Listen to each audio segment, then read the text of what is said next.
The High Court has ruled that the federal court has the power to hear the cases of 4 asylum seekers and refugees.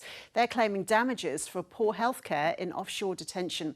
There are up to 50 other cases that have been waiting on this ruling. Here's George Newhouse, who's director of the National Justice Project, which brought cases on behalf of some of the asylum seekers. Welcome, George. Thanks for joining us. Tell us more about the ruling. Look, this is quite a profound ruling from the High Court.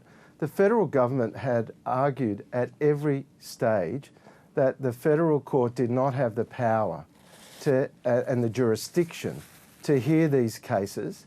What the High Court has said today is that's wrong. The federal court does have the power to hear these cases, and if the federal government wants to raise defences under the Migration Act, they can do it there. But the federal court has jurisdiction. So what difference then does it make having the case or cases heard in the federal court rather than the High Court, which is what the government wanted? Well, look, the High Court pointed out in their judgment that what the government was proposing was to use them as a postbox, to force all asylum seekers and refugees to go through the High Court to get to other courts in Australia. It's a waste of taxpayers' money. It's a waste of time, and it was an attempt to delay justice and deny justice to refugees and asylum seekers because the fee thresholds and the other thresholds that exist in the High Court don't exist in the federal court, but the court said today that the cases could proceed.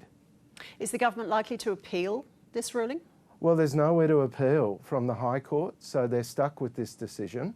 What they will try and do, and the High Court's pointed out that they have to conduct themselves as model litigants, but they can look at each case on its merits and put up defences, but that's the normal course of events in court cases.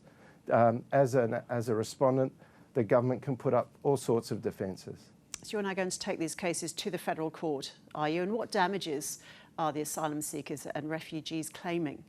Well, every case is different, but you have to remember that these are young children who were suicidal and are still damaged by the cruel and inhumane treatment and policies of this government. And we're going to make sure that they do get justice, that there is accountability, and that the horrific treatment that they suffered is exposed. And you're representing 4 asylum seekers in a test case, are you? Well, actually, we're representing 2 of them, but we have around 50 other cases in the wings, and all of those cases have been delayed pending this High Court decision. And when do you anticipate this legal action to begin? Well, some of them are already on foot, but the federal government can expect to receive the papers on a swathe of cases in the immediate future.